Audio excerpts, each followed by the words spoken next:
aujourd'hui, bon, on a fini le chapitre donc, concernant l'architecture Oracle. Maintenant, on va voir comment on va, en fait, au niveau administration, comment en fait, on va attribuer les privilèges, comment en fait planifier les profils, comment gérer les utilisateurs, les rôles, etc. Donc, précisément, on va étudier la famille, donc LCD, langage de contrôle de données. Bon, on va commencer par une introduction. Le SGBD, bon, un SGBD, notamment Oracle, ou bien SQL Server, ou bien donc en fait, ou bien donc PostgreSQL, bon, n'importe quel SGBD. Donc c'est un système multi-utilisateur complexe. Donc qu'est-ce qu'il doit faire? Il doit protéger les objets et les données de chaque utilisateur et aussi il doit assurer un partage contrôlé des objets et des données entre les utilisateurs. Évidemment, donc en fait chaque utilisateur il va avoir ses propres données, donc on va dire donc ses propres objets. Et bien sûr, ces données vont être, il y a un partage de données entre les utilisateurs parce que n'oublions pas que nous sommes dans le contexte, donc en fait, du système d'information de l'entreprise. Donc, en fait, et là, donc, les différents acteurs de l'entreprise, donc, ils vont collaborer dans le cadre de projets spécifiques. Donc, c'est le SGBD qui doit assurer un partage contrôlé entre des données entre les différents utilisateurs. Bon, évidemment, donc, chaque utilisateur bon, il va accéder à la base à travers son login et son mot de passe. Et donc, chaque utilisateur, il a des droits et aussi des restrictions au niveau accès aux données. Donc, l'utilisateur, il va être planifié, il va donc entrer en fait, ou bien se connecter à travers son login et son mot de passe. Il a son propre schéma. Donc, déjà, on a vu ça. Ça veut dire quoi le schéma? Ce sont les objets créés par l'utilisateur, c'est-à-dire tout ce qui est table, index, séquence, etc. Donc, ce sont les différents objets appartenant à l'utilisateur. Et bien évidemment, donc, il a un ensemble de privilèges et des rôles, c'est-à-dire les droits en fait, d'utilisateur au niveau accès aux données. Et évidemment, donc, il va être affecté à un profil bien spécifique. Bon, au niveau privilège, donc, il y a les privilèges système et le privilège objet. Donc, c'est quoi la différence? Le privilège système, c'est le droit d'exécuter un ordre SQL.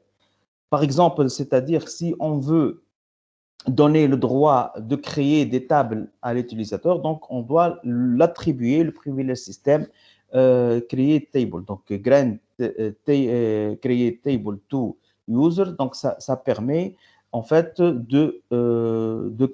ça permet à l'utilisateur, une fois il va acquérir donc ce droit de créer des tables. Il y a aussi le privilège objet, c'est le droit d'accéder à un objet d'un autre utilisateur. Donc, bien sûr, donc chaque utilisateur il a ses propres objets, mais il va nécessairement utiliser ou bien exploiter les objets d'autres utilisateurs. Donc, on appelle ça le privilège objet. Exemple, par exemple, donc si en fait l'ordre grant select on x.client, cet ordre donc, permet à un utilisateur de consulter la table client de l'utilisateur X. Voilà, c'est-à-dire que en fait, la table client, elle appartient à l'utilisateur X et une fois donc on va attribuer le droit select, c'est-à-dire en fait cet utilisateur, il peut uniquement on va dire, lire le contenu de la table client de l'utilisateur X. Bien sûr, on va revenir sur ça d'une manière en fait bien précise. Au niveau organisation donc, des privilèges, donc les privilèges peuvent être attribués directement aux utilisateurs ou bien par l'intermédiaire des rôles. Voilà. Donc, un privilège aussi bien système ou objet, il peut être directement attribué à l'utilisateur, ou bien on va, en fait, il va être attribué à un rôle, ou bien un ensemble de rôles, et le rôle, il va être attribué à l'utilisateur. Donc, en fait, la différence entre rôle et privilège, c'est quoi? Le rôle, c'est comme un panier, c'est-à-dire il va contenir un ensemble de privilèges. Donc, les privilèges, donc il y a deux types de privilèges, privilèges système ou objet. Donc, ce sont des privilèges bien spécifiques. Par contre, le rôle, donc c'est un ensemble de privilèges, c'est un conteneur, on va dire, de privilèges ou bien un panier de privilèges, donc il va contenir un ensemble de privilèges. Bon, on va revenir bien sûr sur ça d'une manière donc plus détaillée dans la suite du cours. Donc, le rôle, donc, il va contenir un ensemble de privilèges qui peuvent être attribués directement aux utilisateurs ou aussi par l'intermédiaire de rôles. Bon, c'est-à-dire, un rôle, il peut être affecté à un autre rôle, etc. C'est ça. Voilà. Maintenant, je vais parler sur les métiers autour des bases de données. Donc, il y a les développeurs des bases de données, qui sont en fait les éditeurs du marché, par exemple Oracle. Il y a les administrateurs de bases de données. Donc, bon, il y a différents niveaux d'administrateurs. Donc, il y a les administrateurs réseau, les administrateurs du SGBD, etc. Bon, juste une petite remarque. Donc, dans un environnement de petite taille, c'est-à-dire si l'entreprise elle est de petite taille, l'administrateur, il peut jouer tous ces rôles-là, bien sûr. Mais dans le cas où on a une entreprise de grande taille, donc là, on peut en fait avoir une hiérarchie au niveau administrateur. Et évidemment, donc, il y a les utilisateurs qui sont les exploitants du SGBD. Voilà. Étant donné que la matière, c'est l'administration des bases de données, donc en fait, c'est quoi le rôle de l'administrateur de base de données? Évidemment, donc, on a réalisé donc, la première étape qui consiste à installer le SGBD, par exemple Oracle. Le SGBD, donc, il y a le serveur et les applications clientes en fonction des configurations des systèmes disponibles, donc au niveau installation. Donc, bien sûr, dans le cas où l'entreprise, elle va exploiter, par exemple, ici Oracle dans le réseau, donc il faut, donc l'administrateur, il doit installer les composants réseau d'Oracle et notamment, il doit planifier quoi, si vous vous rappelez. Est-ce que vous vous rappelez qu'est-ce qu'on doit planifier essentiellement dans le cas où on va utiliser Oracle dans une architecture client-serveur? Vous vous rappelez de ça ou non?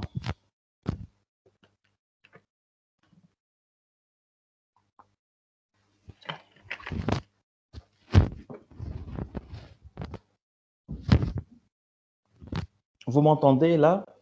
Vous êtes ici? Oui. Hey. Donc, si vous vous rappelez, donc on a dit donc la couche Oracle Net, d'accord? Donc la couche Oracle Net, donc essentiellement, donc elle doit être planifiée parce que en fait le Oracle 11J, on a dit donc il va être installé au niveau serveur. Et bien sûr, on a en fait le SQL Developer va être installé bien sûr sur les applications, sur en fait les postes clients. Donc et là on doit planifier la couche Oracle Net. Bon, il y a aussi certains composants Oracle qui doivent être installés. Aussi, donc, parmi les rôles de l'administrateur, c'est configurer l'instance Oracle. Bon, c'est-à-dire, il doit bien sûr planifier la mémoire SGA et les processus serveurs, les processus arrière-plan. Aussi, il doit définir les caractéristiques de la base de données Oracle parce que, rappelons, on a dit que le serveur Oracle il est constitué par l'instance et la base de données. Donc, en fait, au niveau base de données, donc, il doit gérer l'espace et implanter les schémas de données, assurer la sécurité et l'intégrité des données, implémenter une stratégie de sauvegarde et récupération suite à une panne quelconque. Et là, on a étudié les différents types de pannes. Donc ça, c'est une petite introduction. Bien sûr, aussi au niveau de langage de contrôle de données. Donc, qu'est-ce qu'on va voir? D'abord, donc, on va voir la gestion des profils. Ensuite, la gestion des utilisateurs. Par la suite, donc, on va voir la gestion des privilèges système et les privilèges objets. Et finalement, on va terminer cette partie par la gestion des rôles. Voilà. Donc, on va commencer par la gestion des profils. Ça veut dire quoi, profil? Et c'est quoi la différence entre profil et utilisateur? Selon vous, donc, c'est quoi la différence entre profil et utilisateur?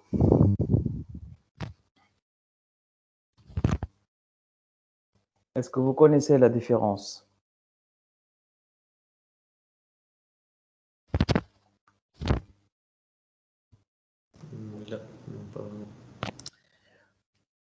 D'accord. Donc, profil, donc, par exemple, si on va prendre le cas de l'IIT, on va dire, donc de l'institution. Donc, quels sont les profils qu'on peut définir pour cette institution-là? Quels sont les profils? Donc, quand on dit profil, donc profil utilisateur. Donc, il y a utilisateur et profil utilisateur. Donc, on va voir c'est quoi la différence entre profil utilisateur et utilisateur. D'accord? Donc, en fait, si on va voir au niveau de notre institution là, qui est l'IIT, donc, quels sont les différents profils qu'on peut identifier? Est-ce que vous pouvez me répondre à cette question-là?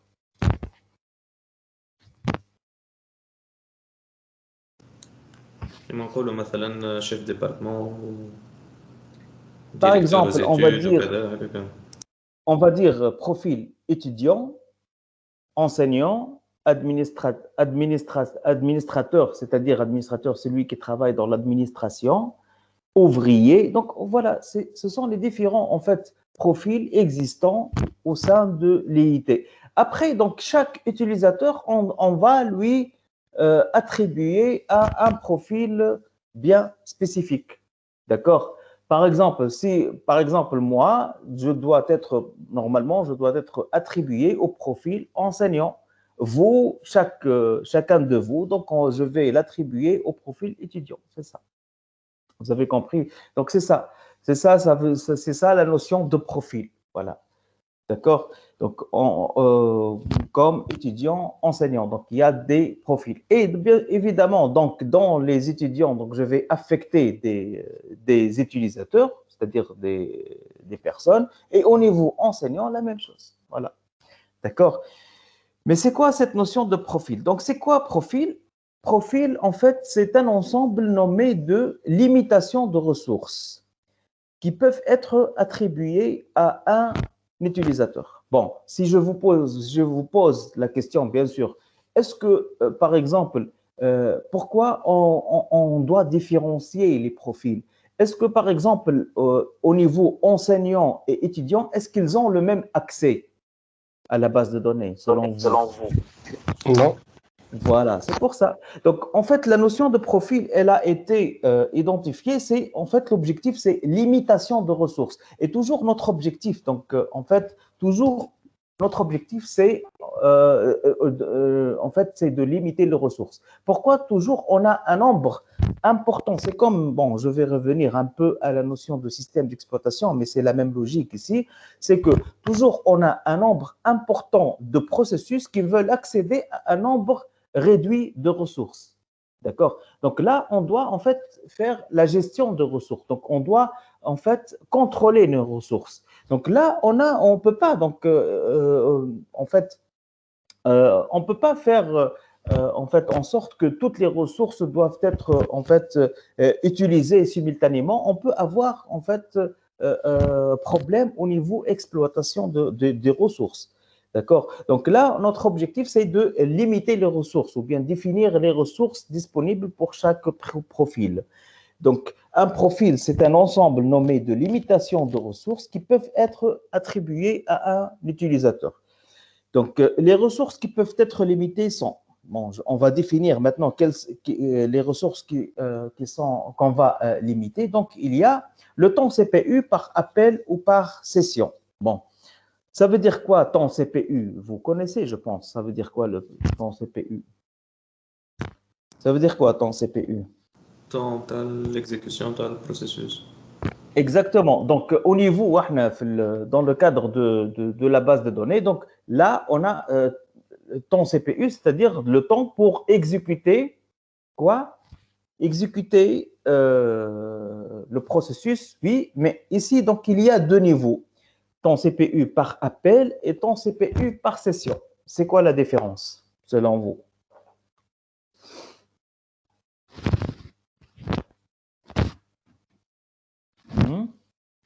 Est-ce que vous connaissez la différence entre ton CPU par appel et ton CPU par session?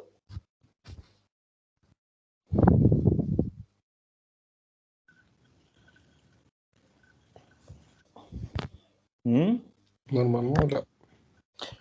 Alors, bon, je vais expliquer. Normalement, donc, un utilisateur de la base de données, donc, une fois connecté, qu'est-ce qu'il va faire? Il va émettre des requêtes, d'accord? On va dire des requêtes SQL, et il veut exécuter ces requêtes-là. Donc, bien sûr, c'est le processeur qui va finalement exécuter ces requêtes-là. Donc, on va définir deux niveaux.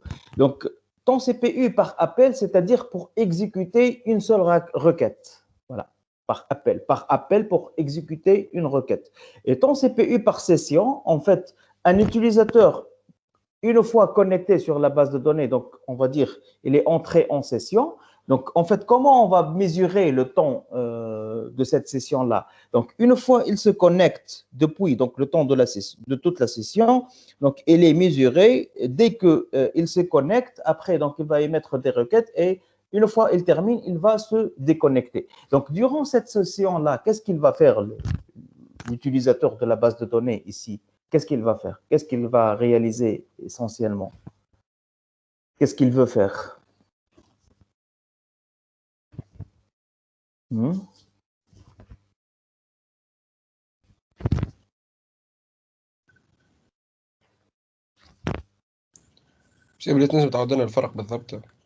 différence. Je suis en train d'exposer ça. En fait, ton CPU par appel, c'est pour exécuter une requête. Et ton CPU par session, c'est en fait durant la session. Vous connaissez, ça veut dire quoi, session? Ouais. Donc, durant une session, donc l'utilisateur, il va exécuter plusieurs requêtes SQL, c'est ça ou non? Oui. Voilà, donc c'est ça la différence. Par appel, donc ton CPU par appel, c'est pour l'exécution d'une seule requête, et ton CPU par session, c'est-à-dire le temps CPU autorisé pour exécuter, donc autorisé pour un utilisateur au niveau exécution donc, de toutes ces requêtes, on va dire, durant sa session. Est-ce que vous avez compris la différence? Oui. Voilà, ben, je vais revenir sur ça d'une manière plus en détail après. Hein. Donc, c'est ça la différence entre appel et session. Appel, c'est pour l'exécution d'une requête et session, c'est en fait durant toute sa session. Bien sûr, pour exécuter plusieurs requêtes. C'est ça la différence. Quoi d'autre? Donc, il y a le nombre de lectures logiques par appel ou par session. Donc, on a compris le niveau par appel et par session. Maintenant, c'est quoi le nombre de lectures logiques? On a dit que, en fait, si on va se rappeler, on a dit donc comment, en fait, au niveau stockage de données, donc il y a le niveau physique, les données sont physiquement stockées par les fichiers, dans des fichiers, d'accord? Bon, on va dire de données parce qu'on s'intéresse aux données, mais logiquement, ils sont stockés où, les fichiers, les données? Est-ce que vous vous rappelez de ça? On a vu ça. Hein?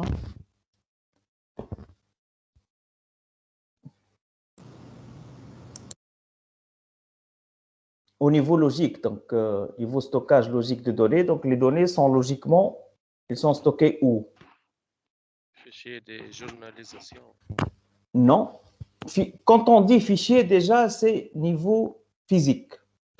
D'accord? On a dit que logiquement, les données sont stockées dans un endroit appelé table space, voilà. Et un table space, donc, il contient un ensemble de segments. D'accord? Donc, segment, il représente, en fait, le stockage d'un objet. Et un objet, par exemple, une table. Une table, c'est un objet. Donc, un segment, donc c'est l'équivalent, donc c'est le stockage d'un objet. D'accord? Et le segment, par quoi il est constitué? Par un ensemble de quoi? d'extension, d'accord? Et l'extension, elle est constituée par un ensemble contigu de blocs. Vous vous rappelez de ça? Contigu ولا مش contigu? Contigu de blocs. D'accord? Bon, peut-être, bon, juste, je vais revenir là-dessus pour vous rappeler. Donc, C'est un segment, segment مش بالضرورة voilà, donc voilà, donc, segment contigu. c'est ça, juste pour vous rappeler, parce que c'est important ça. Euh,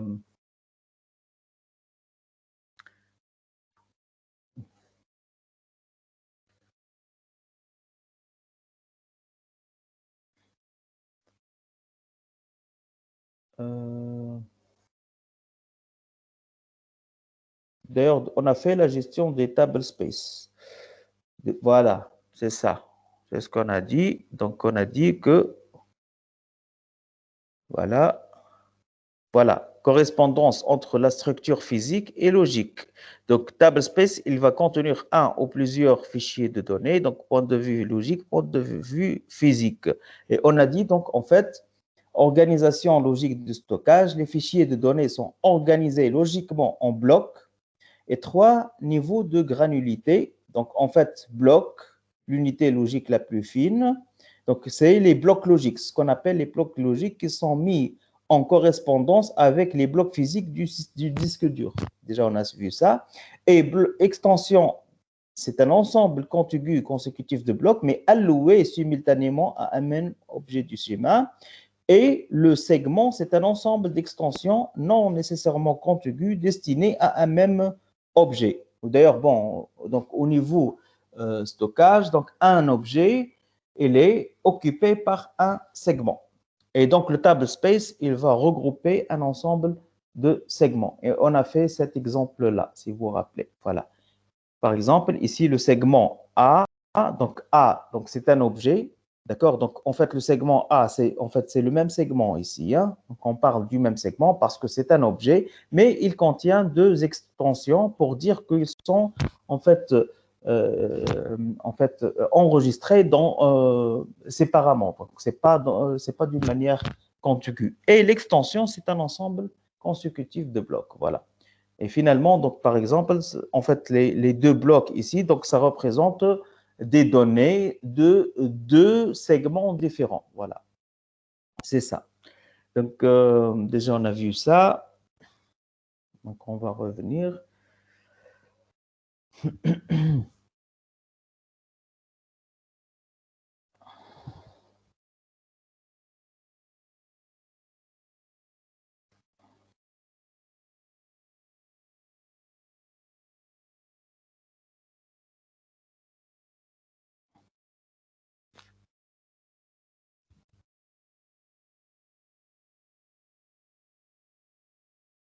Voilà. Voilà.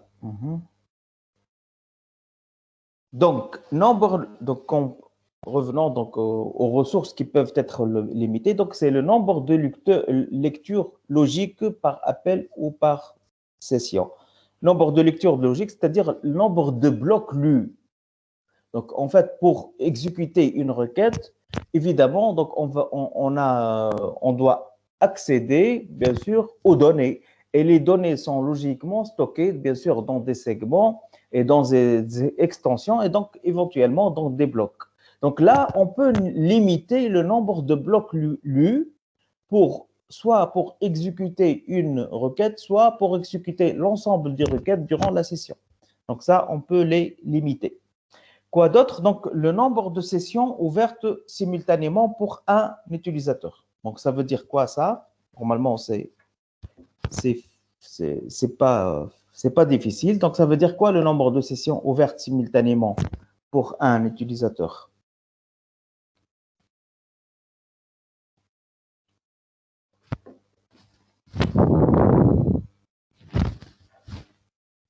Est-ce que vous avez compris ça? Le nombre de sessions ouvertes simultanément.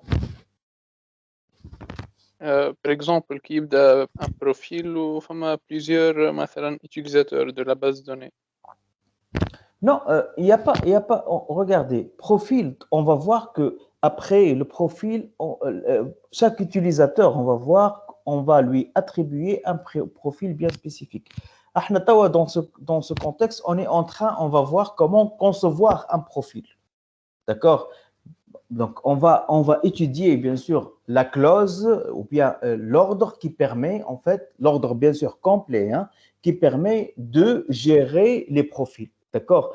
Mais on doit comprendre ces aspects-là parce qu'on va voir, en fait, on va aller voir ça ils sont contenus dans l'ordre total, en fait, de gestion de profil. D'accord? Donc, c'est quoi le nombre de sessions ouvertes simultanément pour un utilisateur?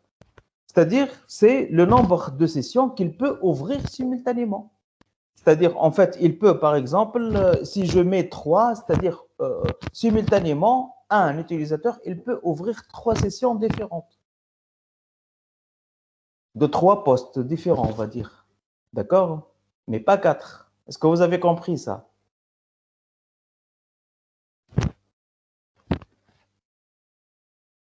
مسيو بلي كنت نجم تفهمني علاش 3 مش 4. بعد après si on va définir شفتوا هذوما بعد après qu'est-ce qu'on va voir, on va étudier voilà هذه la syntaxe globale qui permet de créer la création de profil. Par exemple, regardez,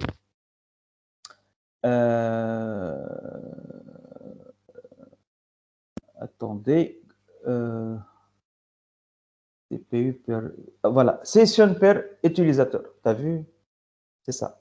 Donc, si je vais le dire ici 3, ça veut dire que l'utilisateur, quand on va lui attribuer ce profil, il peut ouvrir 3 sessions différentes, simultanément, mais pas 4, parce que c'est défini à 3. معناها احنا اللي نجموا نتحكموا فيها من الاول. Exactement. C'est ce que je suis en train de dire. D'accord? Mais après, je suis bon, l'absolu. Mais ça, on va les voir pratiquement pour chacun. On va voir comment on va gérer ça hein, à travers la syntaxe, bien sûr. D'accord? D'accord. Voilà. Donc, c'est le nombre de sessions ouvertes simultanément pour un utilisateur. Oui, on peut le contrôler. Quoi d'autre? Le temps d'inactivité par session. Ça veut dire quoi le temps d'inactivité par session? Par exemple, كان يقعد ما Voilà. يستعملهاش temps معين. Exactement. Donc, c'est le temps de veille. D'accord? Donc, ça, c'est pour la sécurité. C'est-à-dire, si je vais définir, par exemple, on va voir ça, c'est en minutes. Si je définis 5 minutes, c'est-à-dire que si l'utilisateur, il va rester 5 minutes inactif dans sa session, donc la session va automatiquement être déconnectée. D'accord? Quoi d'autre? La durée totale de la session. Voilà. Donc, c'est la durée totale de la session. En fait, combien de temps autorisé à être connecté simultanément.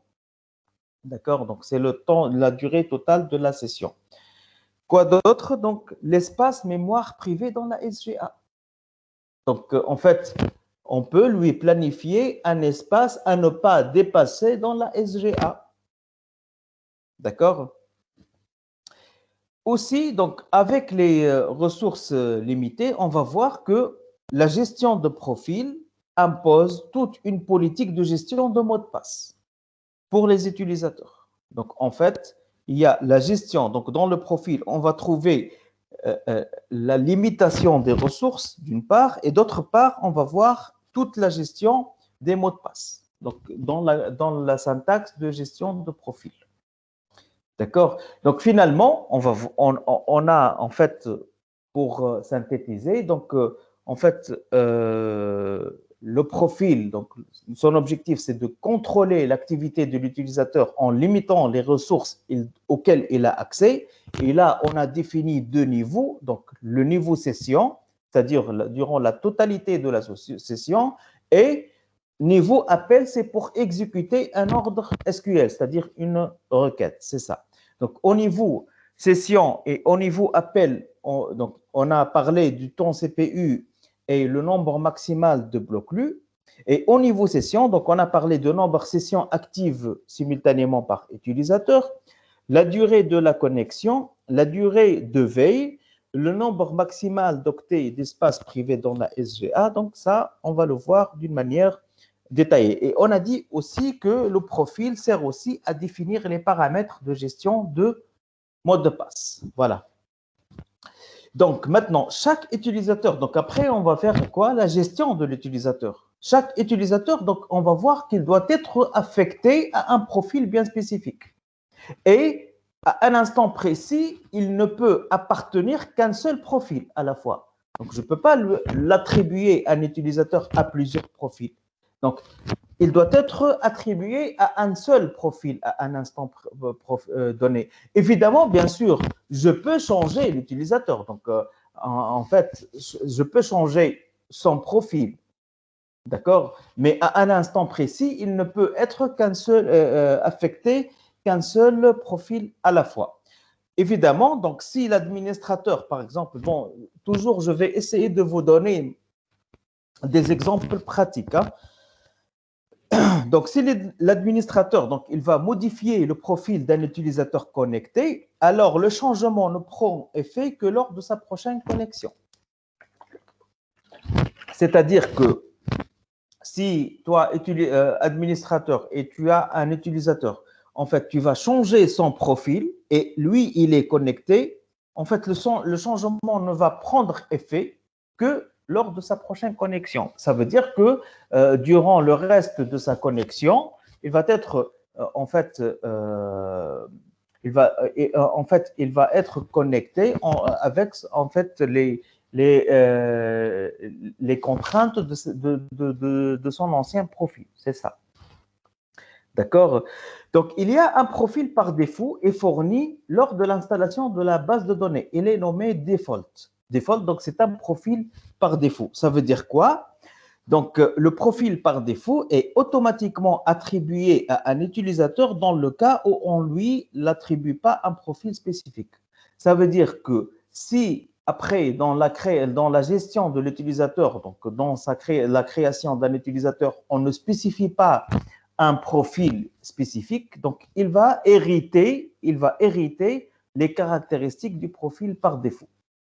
D'accord? Mais en fait, toujours, d'une manière implicite ou explicite, un utilisateur, il doit appartenir à un profil bien défini. Donc, d'une manière explicite, si on spécifie, on définit un profil et on va attribuer explicitement ce profil à un utilisateur. Sinon, d'une manière implicite, dans le cas où on ne spécifie pas un profil explicite à un utilisateur, donc il va hériter en fait les caractéristiques d'un profil donc par défaut nommé default, qui est fourni avec la base de données Oracle. Donc regardez, ça c'est la syntaxe de création de profil. Ben, pour se mettre d'accord, donc on va voir ce qui est en rouge, c'est ce qui est en rouge, c'est obligatoire, hein. Ce qui est en bleu, c'est optionnel. D'accord? Évidemment, donc je peux utiliser toutes les caractéristiques comme je peux ne pas utiliser toutes les caractéristiques, donc en fonction, on va dire, du cahier de charge. Et pour chaque ici caractéristique, donc en fait, il y a en fait des accolades fermantes, accolades ouvrantes, accolades fermantes, et en fait, ça veut dire, si je définis session par user, c'est-à-dire je dois mettre un entier, sinon unlimited, sinon default. Et je vais expliquer après c'est quoi la différence. Donc voilà, si on va voir cette syntaxe de création de profil, je peux la diviser en deux. Voilà. Donc il y a les paramètres de limitation de ressources et aussi il y a les paramètres de gestion de mot de passe. Donc, parce qu'on a dit en fait tout à l'heure dans l'introduction, dans cette syntaxe, on va voir deux points importants. Donc, il y a les paramètres de limitation de ressources et aussi les paramètres de gestion de mot de passe. Maintenant, on va attaquer pratiquement caractéristique par caractéristique. Donc, create profile, non profil, donc je vais le nommer, limite. Pourquoi limite? Parce que c'est un ensemble de limitations de ressources. C'est pour ça. Donc, en fait, sa logique, c'est qu'on veut limiter les ressources. Alors, on va commencer. Create profile, nom de profil, limite. Donc, voilà, on va commencer. Session par user. C'est limite le nombre de sessions actives simultanément pour un utilisateur. Déjà, on l'a vu tout à l'heure. Voilà. Ça veut dire que je peux limiter le nombre de sessions actives simultanément par l'utilisateur. Évidemment, si je mets entier, bon, si je mets 10, c'est-à-dire il peut ouvrir simultanément donc 10 sessions dans 10 postes différents, c'est ça. Si je vais dire unlimited, ça veut dire c'est d'une manière illimitée. Sinon, default, c'est-à-dire en fait tout ce qui est default ici, ça veut dire ça va appartenir au profil par défaut construit par Oracle. Donc il y a 3 niveaux. Ça c'est défini par l'administrateur. Limited, donc en fait, l'administrateur, par défaut, l'administrateur, donc il a un profit illimité partout, parce que c'est un administrateur. D'accord? Par contre, default, ici, c'est en fait le nombre par défaut, ou bien la valeur par défaut attribuée. D'accord? Donc c'est ça les 3 niveaux. Donc, session par user, donc ça va limiter le nombre de sessions actives simultanément pour un utilisateur. Ensuite, CPU per session entier et limited default, c'est la même chose. Ça va indiquer la durée CPU, déjà on a parlé de ça tout à l'heure, la durée CPU maximale d'utilisation du processeur autorisée pour la session active. Donc, autorisée pour la session active, pour la totalité de la session. Ça, vous devez connaître les unités. Hein. Ça, c'est exprimé en centièmes de seconde. Ce que vous devez mettre ici, c'est exprimé en centièmes de seconde. Exemple, si je vais mettre, par exemple, ici 1000, donc avec une limite de CPU par session 2000, c'est-à-dire 1000, ça veut dire 10 secondes. Hein. Ça veut dire que si une session qui consomme, toute la session, hein, qui consomme plus de 10 secondes de temps CPU, alors elle sera déconnectée. Et l'utilisateur, il va recevoir le message d'erreur suivant. Il va recevoir ici un message d'erreur comme quoi il est déconnecté parce qu'il a dépassé le temps CPU par session autorisé. Est-ce que vous avez compris ça? Oui. La même chose, mais maintenant c'est par call, mais c'est la même logique. Maintenant, elle va indiquer la durée CPU maximale d'utilisation du processeur autorisé pour exécuter une requête. Voilà, c'est pour exécuter un appel. La même chose, c'est exprimé en centièmes par 2 secondes. Donc, en fait, cette clause a le même effet que CPU per session, mais au lieu de limiter la session globale de l'utilisateur, elle empêche chaque requête de consommer trop de temps CPU. Donc, si CPU per session est définie et que l'utilisateur la dépasse, au niveau exécution, bien sûr, alors la commande s'arrête et l'utilisateur il va recevoir le message d'erreur suivant, c'est-à-dire que dépassement de ton CPU au niveau exécution d'une requête. Voilà. Donc, selon vous, qui est la plus grande? Est-ce que c'est CPU par session au niveau valeur ou bien CPU par call?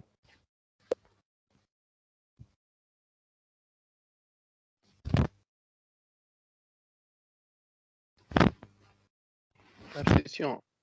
Voilà, c'est logique. D'accord? Par session, c'est ça. Alors, après, connect time, la même chose, donc entier et limited default. Donc, elle va indiquer la durée maximale de connexion autorisée pour la session active. Donc, c'est exprimé en minutes. Si on définit ici, tu vas mettre par exemple connect time 45, ça veut dire que l'utilisateur qui va hériter de ce profil-là, il ne peut pas dépasser 45 minutes de connexion. C'est ça. D'accord? Après, donc, EDL time, c'est le temps de veille ici. Hein? La même chose. Donc, en fait, c'est exprime la durée maximale d'inactivité autorisée, donc c'est le temps de veille, avant de la fermeture automatique de la session plutôt. Donc, c'est exprimé en minutes. Juste, vous devez vous faire attention au niveau unité. Par exemple, ici, donc, session per user et CPU par session, donc c'est en centièmes par seconde. Plutôt, CPU par session et CPU par call, c'est en centièmes par seconde. Par contre, ici, c'est en minutes. Hein. Connect time et ideal time, c'est en minutes. Donc, c'est pas la peine que tu mets 45 minutes. Donc, tu mets juste la valeur 45. D'accord? Ici, tu mets juste la valeur 1000. 1000, ça veut dire 10 secondes. 2000, c'est 20 secondes, ainsi de suite. Donc, il faut respecter les unités. Hein. Après, donc, voilà, logical read per session. Donc, ça, c'est indique le nombre de lectures logiques par session. D'accord? Donc, le nombre de lectures logiques correspond au nombre de lectures de blocs autorisés pour traiter les requêtes au cours d'une session. Donc, ça, c'est le nombre de lectures logiques par session. Et après, donc, le nombre de lectures logiques, c'est la même logique par appel pour exécuter une requête. Voilà, une seule requête. Après, donc, en fait, on a private SGA. Donc, ici, on peut gérer la taille de la SGA allouée à ce type de profil. Donc, ici, c'est exprimé en kilos ou en mégas. Donc, ici, si tu mets 100, par exemple, si tu veux 100 kilos, donc tu mets 100 K. 100 mégas, c'est 100 M. D'accord? Sinon, tu vas mettre, en fait, illimité. C'est pour, en fait, illimité. Généralement, on attribue ça pour les administrateurs ou bien par défaut, c'est-à-dire, ça va hériter la valeur par défaut construit parce qu'en fait, le profil, donc, default, c'est pratiquement, il va avoir toutes ces caractéristiques au niveau default. Mais c'est construit explicitement par Oracle. Hein. Après, voilà. Maintenant, on a terminé pratiquement le niveau. Non, il reste ça avant d'entrer dans les caractéristiques de gestion de mot de passe. Voilà. Donc, qu'est-ce qu'on a? On a failed locking attempts. Donc, ça veut dire quoi? Failed login attempts, c'est ça, entier et limited default. Donc, c'est le nombre d'échecs de tentatives de connexion autorisées avant le verrouillage du compte. Donc, nombre égale 10 dans le profil par défaut. C'est-à-dire ici, dans la valeur par défaut, c'est 10. Ça veut dire quoi ça? Failed login attempts. إذا l'utilisateur يغلط ولا ينسى المot de passe. Voilà, c'est ça. En fait, une fois, par défaut, c'est 10. Hein. Si tu mets 3, c'est-à-dire l'utilisateur, il a droit à 3 tentatives. D'accord? 3 tentatives, bien sûr, avec mot de passe erroné. محلولة ديما. نعم. فماش سيسيون اكتيف تقعد محلولة ديما. لا. كيفاش session active? Bon, session active, c'est illimité, c'est pour l'administrateur. D'accord? Mais sinon, elle va hériter la valeur par défaut construite par le profil par défaut. Sinon, toi, en tant qu'administrateur, tu peux planifier le nombre de minutes qui va être actif. Au niveau du rate, ou bien à quel لا niveau? معناها تقعد ديما باش ما يقعدش كل مرة يدخل mot de passe يغلط. Ah oui, c'est sûr. C'est l'administrateur. L'administrateur, c'est, voilà, connect time, c'est illimité. D'accord? Sinon, par exemple, si tu veux planifier, on va dire, un employé, il doit travailler, on va dire, 8 heures. 8 heures, donc 8 heures ici, donc, mais tu vas convertir ça, 8 heures, 8 fois 8 heures de suite, on va dire. Hein? Donc, 8 heures, donc tu vas multiplier par 60 parce que tu dois donner la valeur en minutes. C'est ça. D'accord. Mais toi, tu peux, en fait, planifier tout ça. D'accord. D'accord. Après, donc, password lifetime. Password lifetime, donc, c'est en fait, c'est la durée de vie de mot de passe. Exprimer ça en jours. C'est la durée de vie de mot de passe exprimée en jours. Donc, le nombre, en fait, dans le default, c'est 180. C'est-à-dire, la durée de vie d'un mot de passe, c'est 180 jours. Je ne sais pas, c'est peut-être si vous utilisez, en fait, si vous avez un accès bancaire à partir du net, donc vous avez vécu ça, hein, sûrement. D'accord? Donc, un mot de passe, il a une durée de vie en nombre de jours. D'accord? Donc, ici, par défaut, c'est-à-dire si tu vas planifier 180, qui est la valeur par défaut, c'est-à-dire c'est que, en fait, le mot de passe en fait, de l'utilisateur, durée de vie, sa durée de vie, c'est 180 jours. Après 180 jours, il doit changer son mot de passe. C'est ça. Après, password reuse max. Regardez, donc ici, je peux utiliser ou bien password reuse max ou bien password reuse, pardon, donc, ou bien password reuse time ou bien password reuse max, mais pas les deux en même temps. D'accord? Donc, password reuse time, ça veut dire quoi? C'est le nombre de jours qui doit s'écouler avant de pouvoir réutiliser un mot de passe périmé. Est-ce que vous avez compris ça?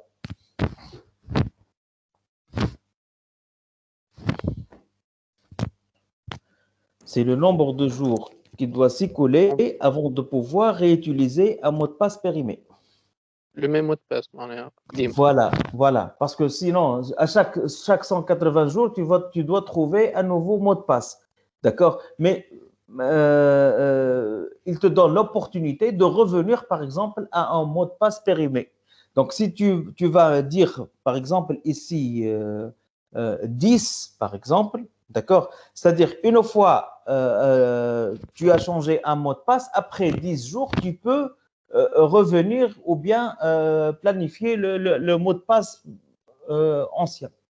D'accord? C'est ça. C'est-à-dire un mot de passe périmé. Donc, tu as la possibilité ou bien en nombre de jours, sinon le nombre de fois. Password reuse max. C'est-à-dire le nombre de fois de changement de mot de passe avant qu'un mot de passe périmé puisse être réutilisé. D'accord? Si tu définis par exemple 3, c'est-à-dire après 3 changements de 180 jours, après 3 changements de 180 jours, tu peux revenir à ton mot de passe périmé ou bien ancien. Vous avez compris la différence? Oui. Voilà. Monsieur, moi, je n'ai pas très bien saisi. Je n'ai pas très bien saisi la différence. Ça, c'est en fait, si l'objectif, c'est que tu veux réutiliser un mot de passe ancien. Tu as compris? D'accord. Alors, si tu vas utiliser cette caractéristique, alors tu vas planifier un nombre de jours spécifique avant de réutiliser ce mot de passe. D'accord? Oui. Par contre, si tu vas planifier password reuse max, c'est-à-dire le nombre de fois de changement de mot de passe. Ah, ok. C'est pas la même chose. Est-ce que tu as compris? Oui, mais on peut pas les utiliser les deux, soit l'une, soit l'autre. D'accord, parfait. Voilà.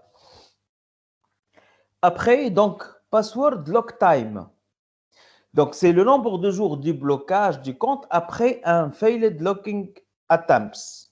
D'accord? Donc, par défaut, c'est 1 dans le profil default. S'il faut, tout à l'heure, qu'est-ce qu'on a dit? Une fois, donc, en fait, on a fait des mots de passe erronés. Donc, que se passe-t-il? Le compte sera bloqué.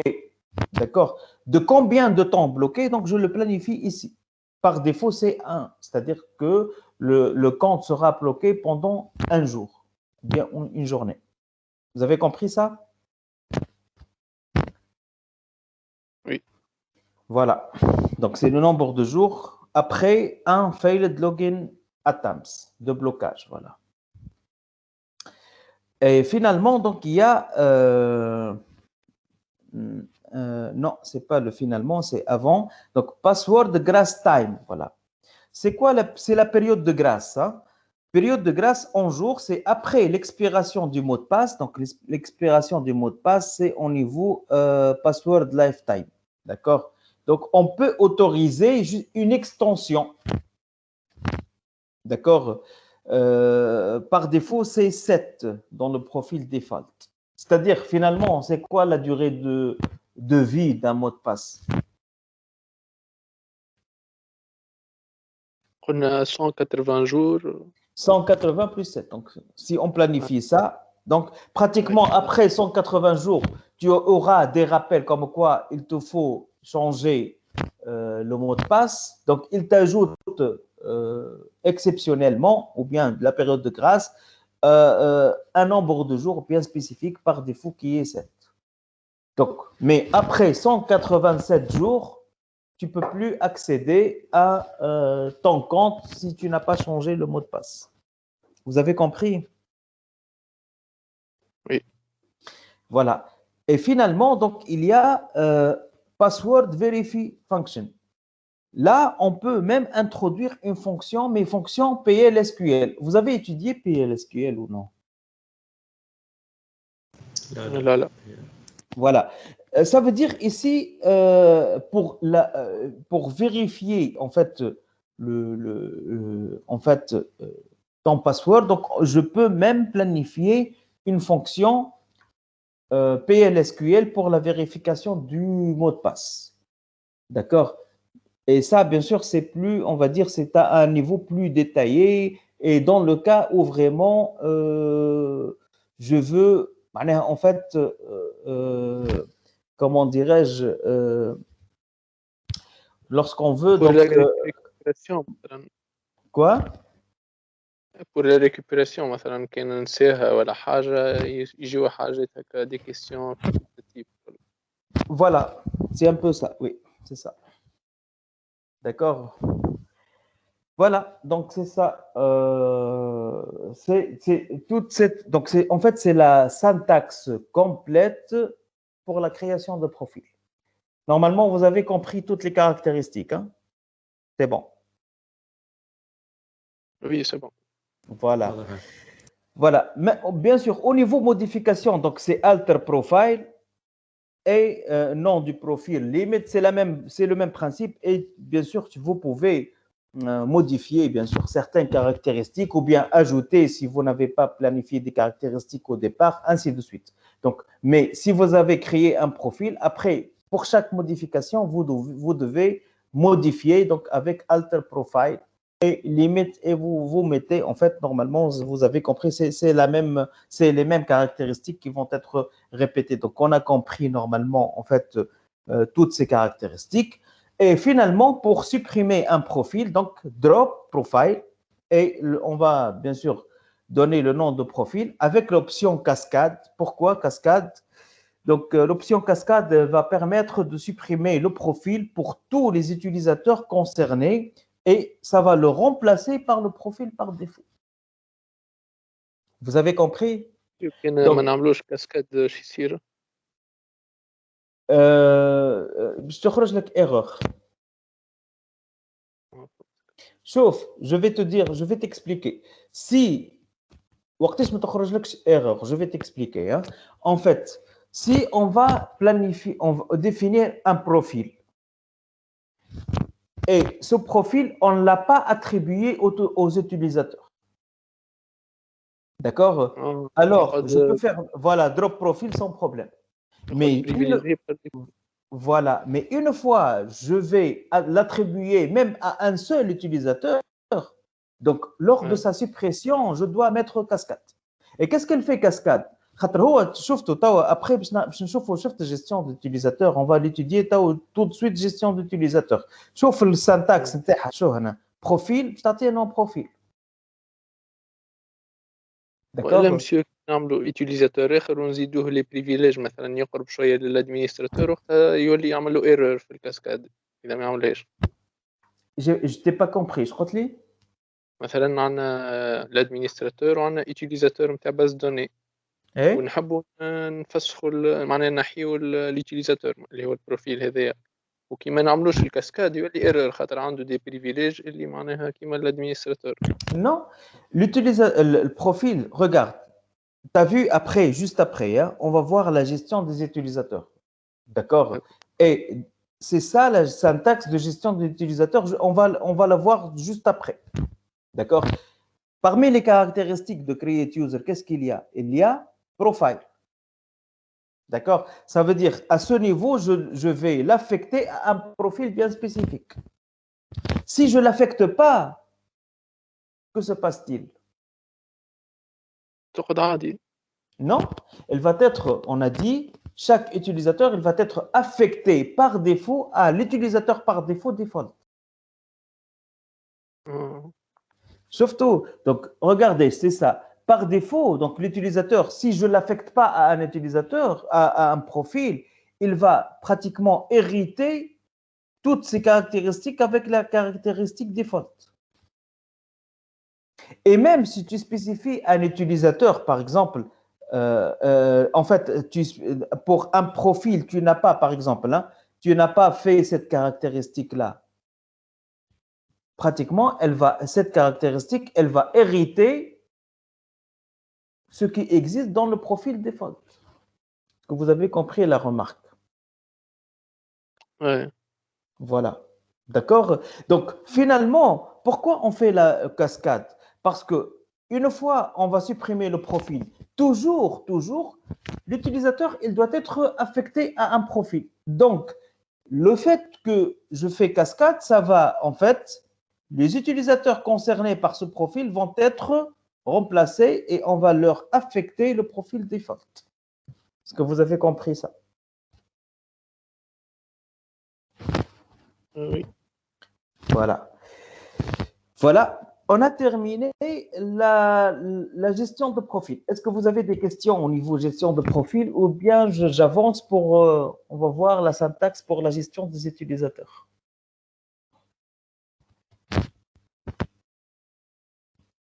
Vous avez des questions ou bien j'avance? C'est bon.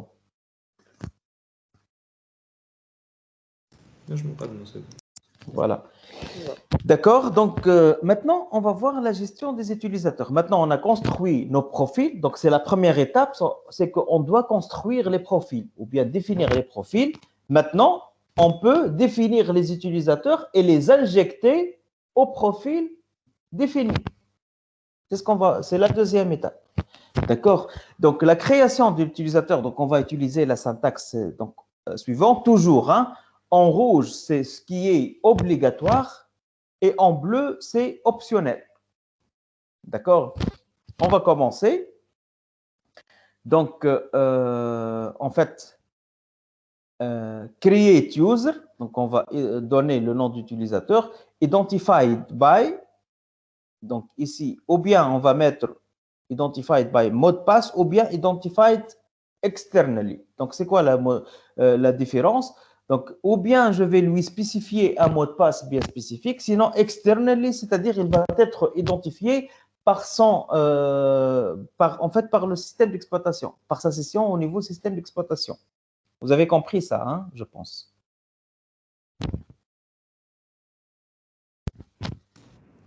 لا ما فهمتش.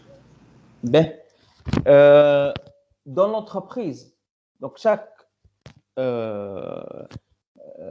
en fait, chaque utilisateur, donc, il a, on va dire, une session bien spécifique, même au niveau système d'exploitation. D'accord? Ton ordinateur, tu vas planifier, en fait, un mot de passe pour entrer, pour accéder au système d'exploitation. C'est ça ou non? Oui. Mais par défaut, toi, tu es, on va dire, tu es l'administrateur de ton PC. Mais tu peux créer des comptes utilisateurs, même avec vos propres PC. Vous pouvez faire ça. Oui. Vous pouvez créer des comptes utilisateurs et vous pouvez accéder Et bien sûr, chaque utilisateur, il a un accès bien spécifique, mais il n'est pas administrateur. Ici, c'est la même logique. Au niveau entreprise, pratiquement, donc les employés, donc en fait, à travers son login et son mot de passe au niveau accès et système d'exploitation, donc il peut se connecter sur n'importe quel poste et là, il va récupérer ses propres données et ses propres accès aussi. Je ne sais pas si vous avez fait en fait des stages dans les entreprises. Normalement, vous avez côtoyé ça, normalement. D'accord?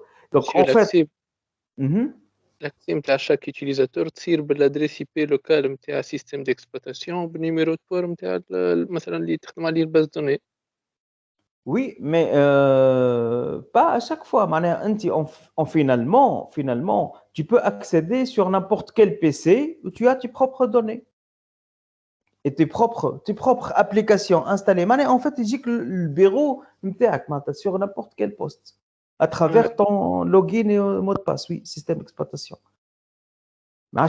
Si vous avez, en fait des stages dans les entreprises, là, sûrement, certainement. لا مازال. Voilà, d'accord. Mais voilà, là, vous pouvez, ou bien on peut créer un utilisateur, donc il peut connecter dans la base de données, ou bien à travers un mot de passe spécifique, ou bien externally, c'est-à-dire avec le mot de passe de son accès au niveau système d'exploitation. Hein. C'est ça. Après, et bien sûr, ça va éviter la ressaisie de mot de passe lors de la connexion de cet utilisateur à Oracle. Voilà. Après, donc, default table space. Donc, ça va indiquer dans quel table space les segments de l'utilisateur sont créés par défaut. Est-ce que vous avez compris ça?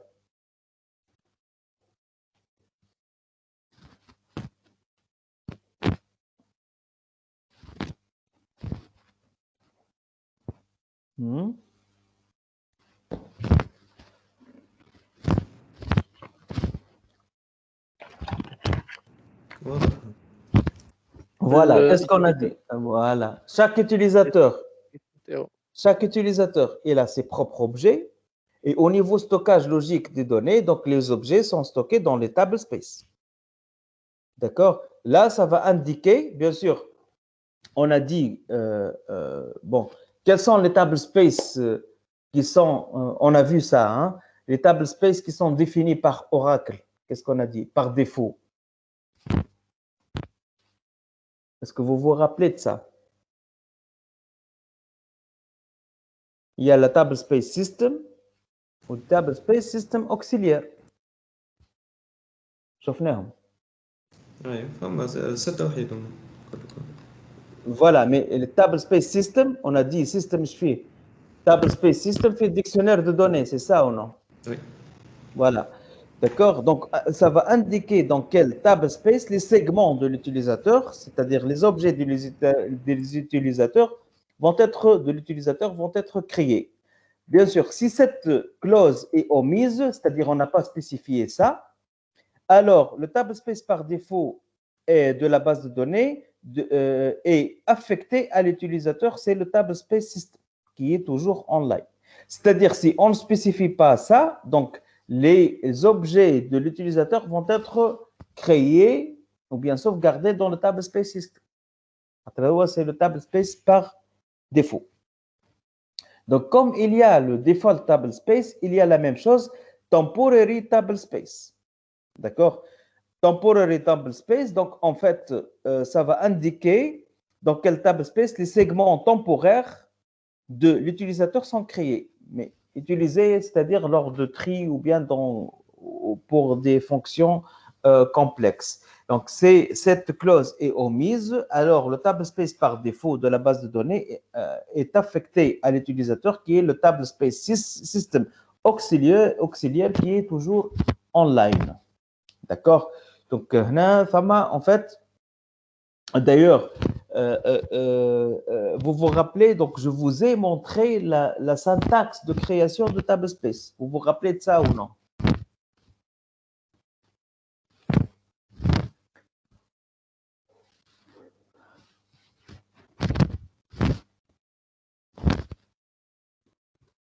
Vous vous rappelez de ça? La syntaxe de création de table space. شفناها. Donc, normalement, oui, شفناها. Voilà, c'est ça. Donc, normalement, l'administrateur, donc c'est le travail de l'administrateur. Surtout, avant de créer l'utilisateur, donc on doit créer le profil aussi. Donc l'administrateur, il doit créer quoi? Il doit créer en fait, les table space.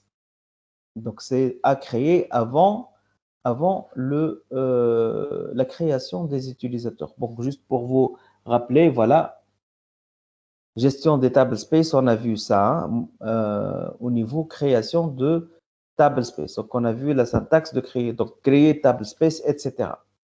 Donc, avec les extensions, avec la taille minimum des extensions, etc. Donc, on a vu ça. Hein. Donc, l'administrateur, avant de créer l'utilisateur, donc, il doit créer les table space et créer les profils, déjà. Sinon, s'il ne crée pas les table space, en fait, les données vont être attribuées ou bien sauvegardées dans le table space par défaut, qui est le table space system.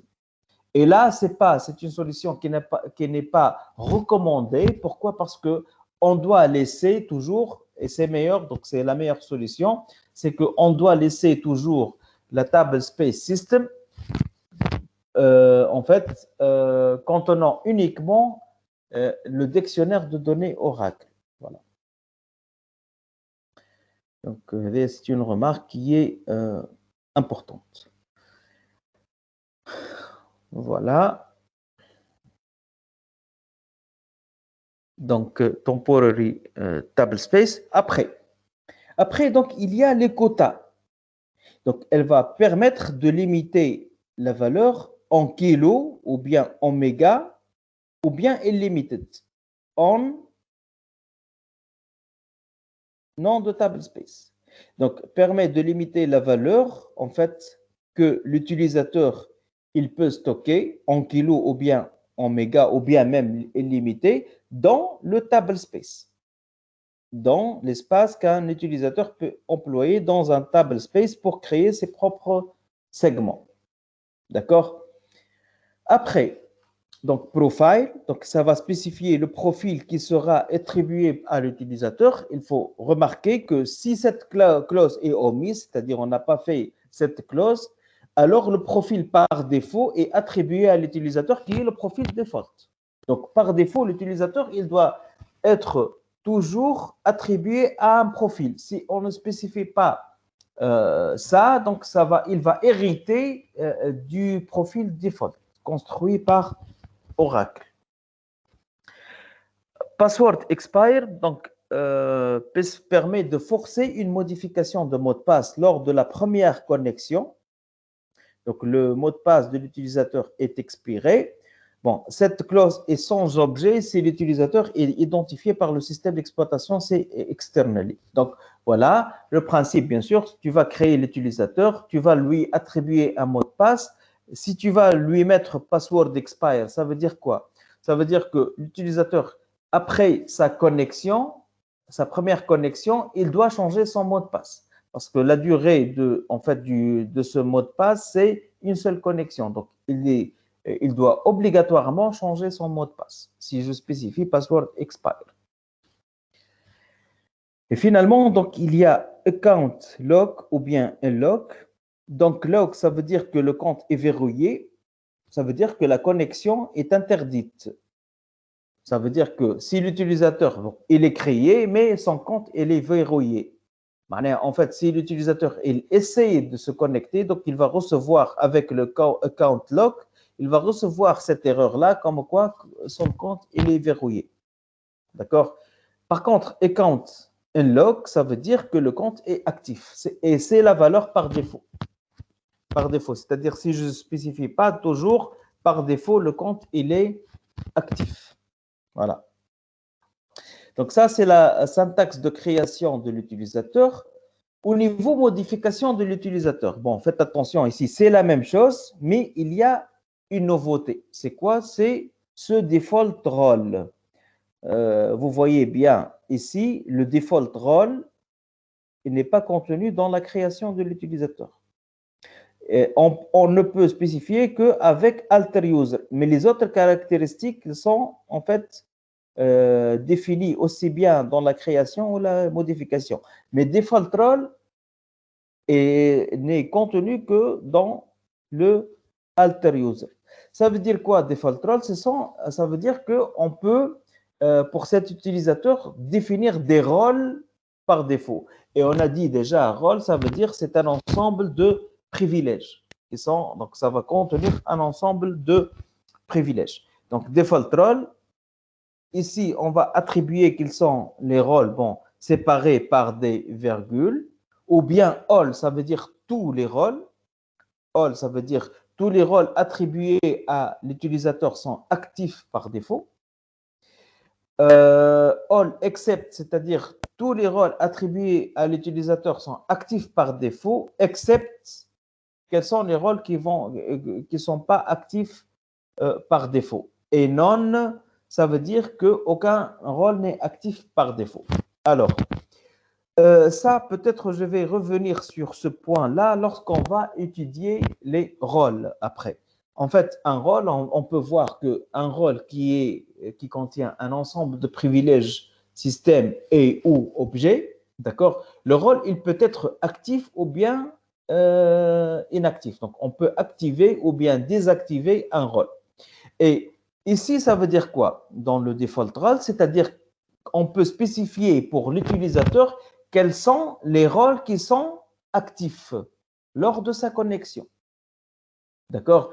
Si je vais mettre un ensemble de rôles, donc je peux les mettre sous forme de virgule. Si all, ça veut dire tous les rôles qui sont attribués à cet utilisateur sont actifs par défaut lors de sa connexion. Par contre, si je peux mettre all, c'est-à-dire tous les rôles, except je veux éliminer quelques rôles qui ne sont pas actifs par défaut pour cet utilisateur.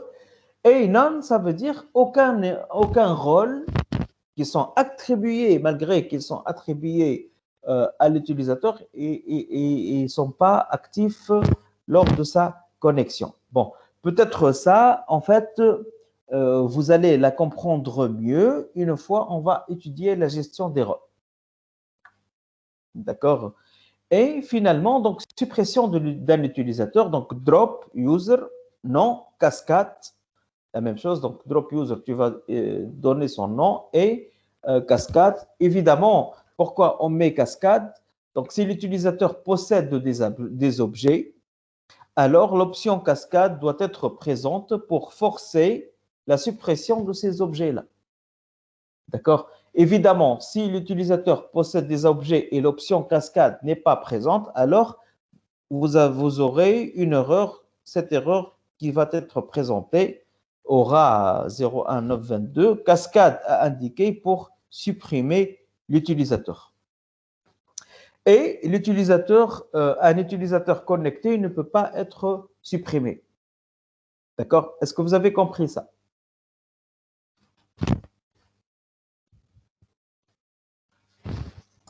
Oui, c'est bon aussi. C'est bon. Voilà. Donc, pourquoi on met cascade? On met cascade pour supprimer l'utilisateur, parce que l'utilisateur, en fait, si on a créé l'utilisateur et l'utilisateur, il n'a pas d'objet, c'est-à-dire il n'a pas créé d'objet, il n'a pas ses propres objets, je peux ne pas mettre cascade. Mais si l'utilisateur que j'ai créé, il possède ces objets, le fait de mettre cascade, ça va en fait supprimer l'utilisateur et aussi ses objets. D'accord? Mais dans le cas où il a des objets et tu n'as pas fait le terme cascade, là, tu vas avoir une erreur. Et l'utilisateur connecté ne peut pas être supprimé de suite. Donc, si tu vas supprimer un utilisateur et lui, il est connecté, donc on va attendre sa déconnexion. Une fois il se déconnecte, il ne peut plus, il ne peut plus donc accéder à la base puisqu'il est supprimé. Voilà. D'accord? On va faire quelques synthèses, c'est-à-dire au niveau pratique, exécution. Alors, le fait, en fait, de créer un utilisateur, si on crée un utilisateur, est-ce que l'utilisateur, il peut être connecté? Est-ce qu'il peut se connecter?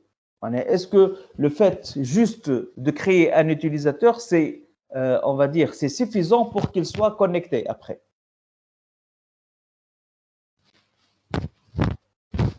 Qu'est-ce que vous pensez?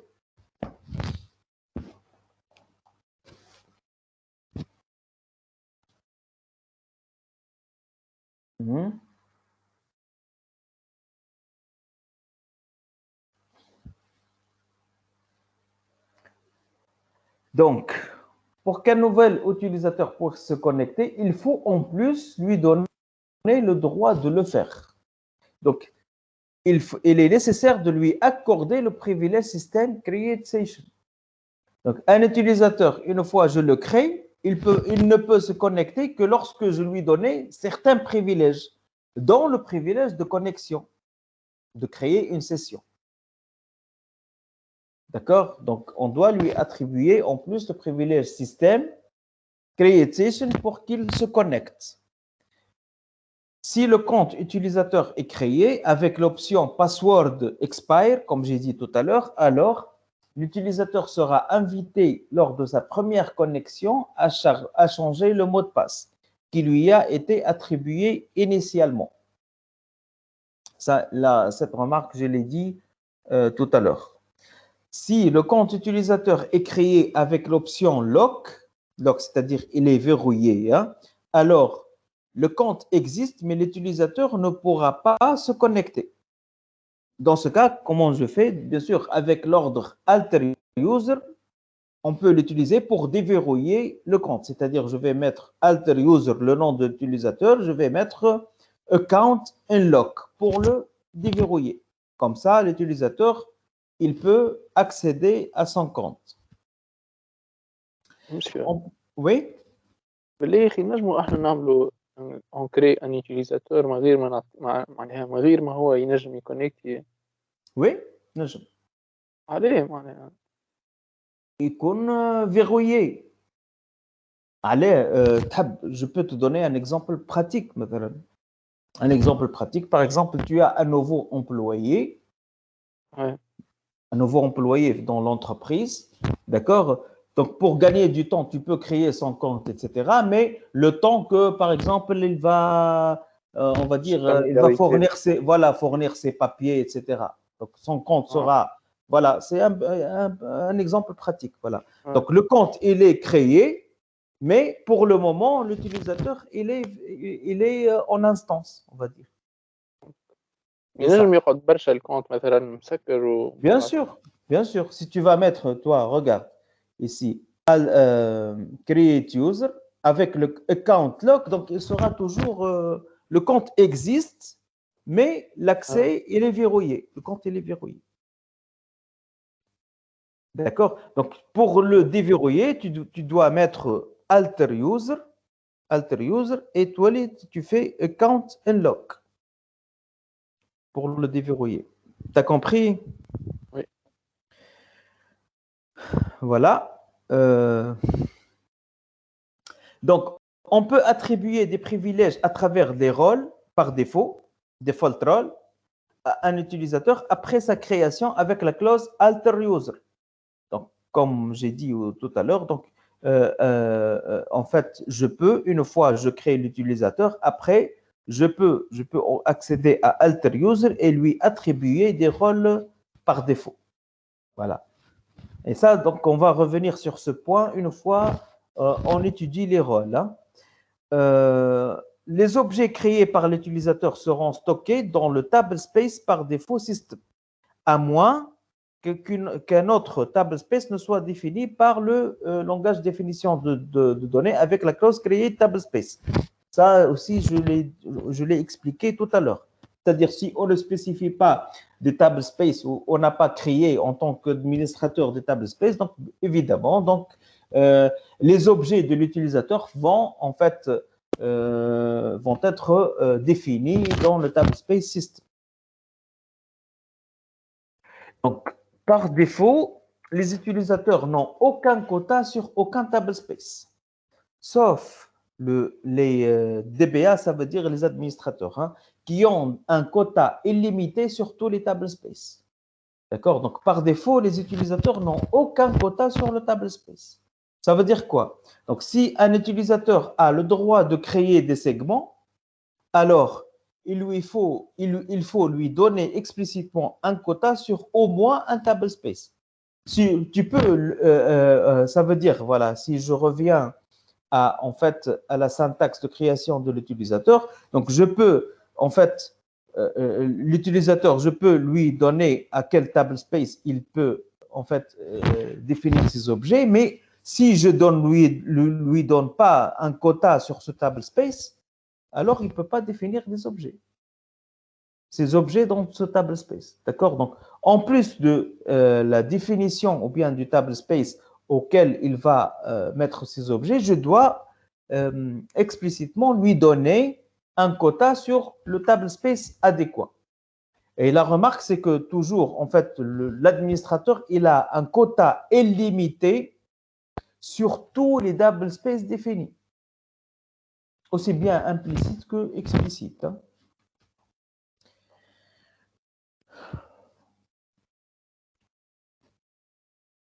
Voilà. Remarque, donc le fait qu'une clause default table space ait été utilisée, cela ne donne aucun quota sur le table space en question. C'est ce que j'ai dit, c'est ce que je viens de dire. Il vaut mieux éviter de donner des quotas aux utilisateurs sur le table space system et aussi sur le table space system auxiliaire. Toujours, tout à l'heure, j'ai dit aussi cette remarque parce que c'est consacré plutôt à Oracle. Hein. Si un utilisateur cherche à créer un segment dans un table space sur lequel il n'a pas de quota, alors l'erreur suivante est retournée. Aura 0A950, pas de privilège sur le table space. D'accord? Donc, ça veut dire que si l'utilisateur essaie de sauvegarder ses segments dans un table space qui lui est pas en fait attribué, donc il va recevoir cette erreur-là. Si, par contre, si un utilisateur il cherche à créer un segment dans c'est-à-dire à créer un segment, c'est-à-dire à sauvegarder ses objets, hein, point de vue logique. Hein. Donc, un segment, c'est la représentation d'un objet au niveau stockage. Hein. Donc, si un utilisateur cherche à créer un segment dans un table space sur lequel il va dépasser maintenant le quota qui lui a été alloué, alors l'erreur suivante est retournée. Donc, dépassement du quota de l'espace affecté au table space. Ça veut dire, en fait, il ne doit pas dépasser le quota qui lui est attribué. Donc, si il va mettre plus d'informations, c'est-à-dire il va dépasser le quota, donc il va recevoir un message d'erreur au niveau dépassement du quota. Voilà. Bon, il y a des comptes utilisateurs prédéfinis. Hein. Il y a des comptes utilisateurs prédéfinis. Déjà, on a vu ça, le compte 6. Déjà, on a accédé avec le compte 6. Hein. Le compte 6 à Oracle. Donc, le compte 6 et le compte, il y a un autre compte système qui sont en fait des comptes administrateurs définis par Oracle. Donc, en fait, les deux, c'est quoi la différence? Le compte système et le compte 6, donc en fait, ce sont des comptes prédéfinis par Oracle et ce sont des administrateurs. D'accord? Mais le compte 6, il est plus, on va dire, il a plus de fonctionnalités. Pourquoi? Parce qu'il dispose de tous les privilèges associés à Admin Option. C'est-à-dire, bon, on va voir ça quand on va étudier les privilèges. Hein. C'est-à-dire, le compte 6, il a tous les privilèges système et les privilèges objets. D'accord? Et le compte 6, c'est lui le propriétaire du dictionnaire de données Oracle. C'est-à-dire, c'est lui qui va gérer le dictionnaire de données Oracle. Et si vous vous rappelez, donc, quand on a en fait accédé à Oracle au niveau administration, au niveau administration, donc on a accédé avec le compte 6. Si vous vous rappelez. Hein. Bon, je vais donner un exemple de création d'utilisateur. Par exemple, donc, create user Salim identified by mypass1, default table space TBS user, temporary table space temp user, quota 10M en TBS user, quota 5M en TMP user, profile app user et password expire. Qu'est-ce que vous pouvez conclure à travers cette syntaxe-là? Qu'est-ce que vous pouvez comprendre?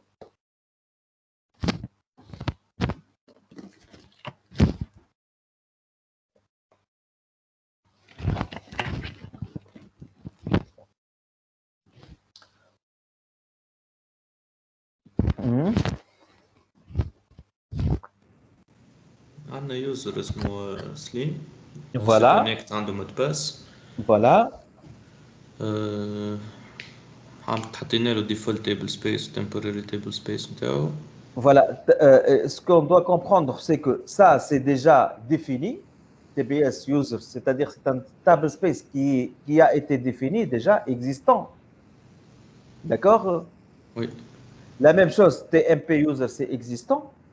On lui a donné 10 mégas sur le table space par défaut, c'est-à-dire il va enregistrer ses objets ici. Il a 10 mégas et au niveau table space temporaire, il peut profiter de 5 mégas uniquement ici. D'accord? Et on lui a attribué à AppUser qui est un profil qui doit être existant. Et qu'est-ce qu'on a fait? Password expire. Ça veut dire quoi? À la première connexion, Salim, il doit changer son mot de passe. D'accord? Donc, c'est ça ce qu'on doit expliquer. Donc, voilà. Après, donc, modification. Je peux, bien sûr, utiliser le alter user, hein, c'est-à-dire modifier certaines caractéristiques. Modification de mot de passe, alter user Salim identified by mypass2, par exemple. Je peux modifier les quotas, juste les quotas, hein. Alter user Salim, quota, ça va devenir 15 mégas sur le table space user, 10 mégas sur table space temp user, voilà. Je peux modifier le statut, c'est-à-dire je peux verrouiller le compte de Salim, alter user Salim account log, c'est-à-dire maintenant il ne peut plus connecter. Je peux l'activer, alter user Salim account unlock. Bon, ce sont des exemples d'utilisation. Bon, pour supprimer l'utilisateur Salim, donc drop user Salim cascade, c'est pour le supprimer avec en fait l'option cascade, ça veut dire c'est pour supprimer aussi ces objets, voilà. D'accord? Est-ce que vous avez des questions au niveau de gestion des utilisateurs? Parce qu'on a fait la gestion de profil, ça y est, on a terminé. Maintenant, la gestion des utilisateurs, on l'a terminé. Est-ce que vous avez des questions à ce niveau-là? Ou bien j'avance?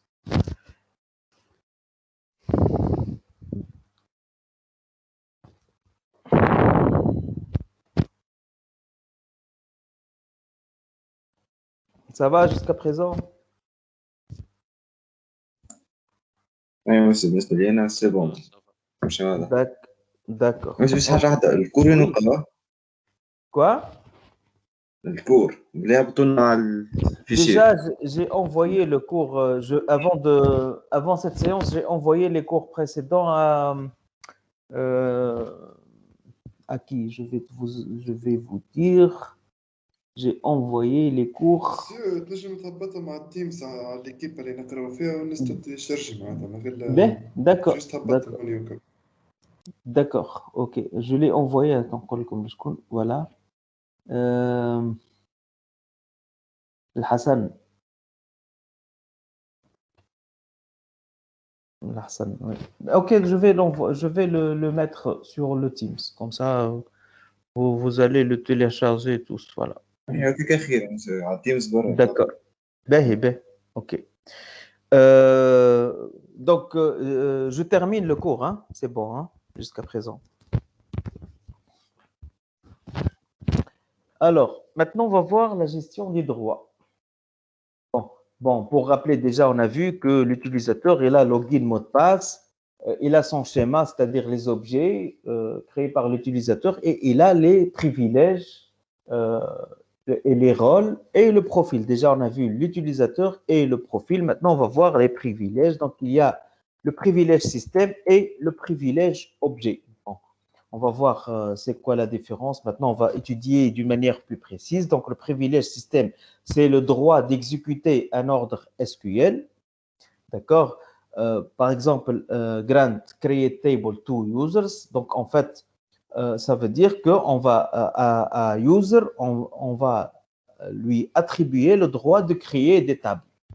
D'accord? Par contre, le privilège objet, c'est le droit d'accéder à un objet d'un autre utilisateur. Par exemple, grant select on x.client. Donc, cet ordre permet à user de consulter la table client de l'utilisateur X. Bon, on va voir ça en détail. Bon, on a vu que le privilège, on peut aussi bien système que objet, on peut l'attribuer directement à l'utilisateur ou bien aura l'utilisateur soit directement ou bien par l'intermédiaire de rôle. Voilà, ça, on va voir ça en détail. Donc, on va commencer par la gestion des privilèges. Et là, on a dit, donc, il y a deux types de privilèges, les privilèges système et les privilèges objets.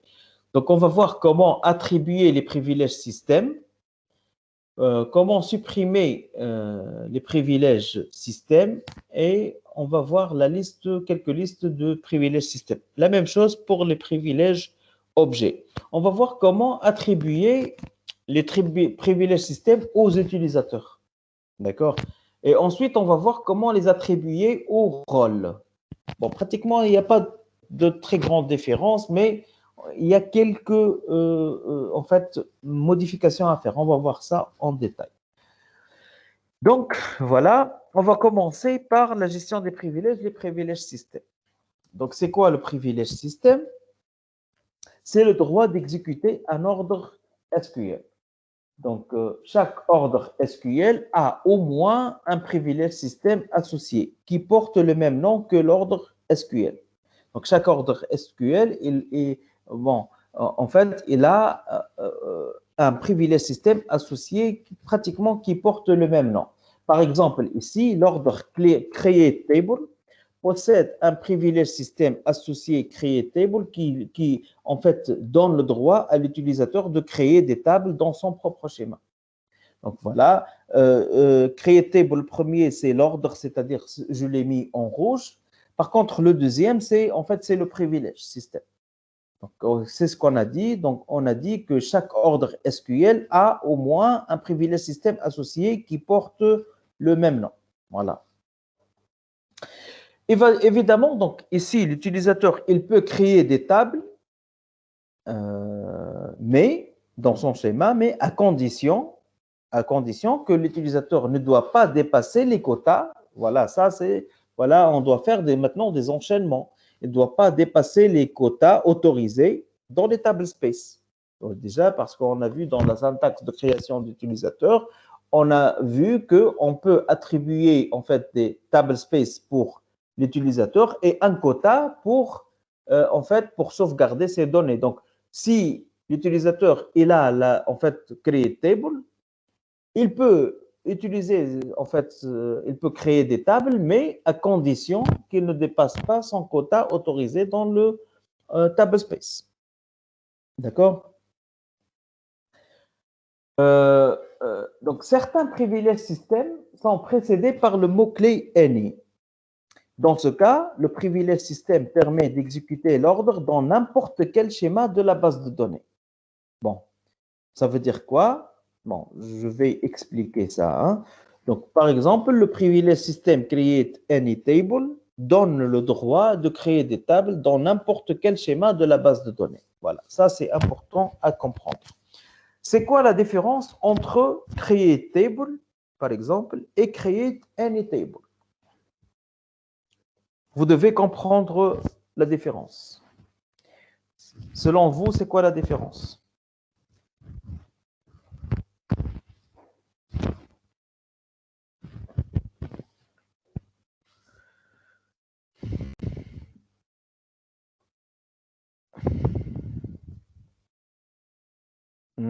Est-ce que vous pouvez me dire c'est quoi la différence? Create table et create any table.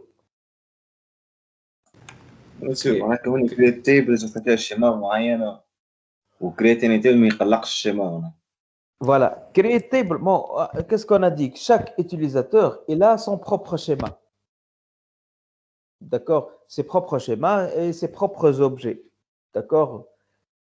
وقت اللي تحط انت create table, c'est-à-dire l'utilisateur, il peut créer des tables, mais dans son schéma. D'accord? Par contre, create any table, c'est-à-dire que l'utilisateur, il peut créer des tables dans n'importe quel schéma. Ça veut dire quoi dans n'importe quel schéma?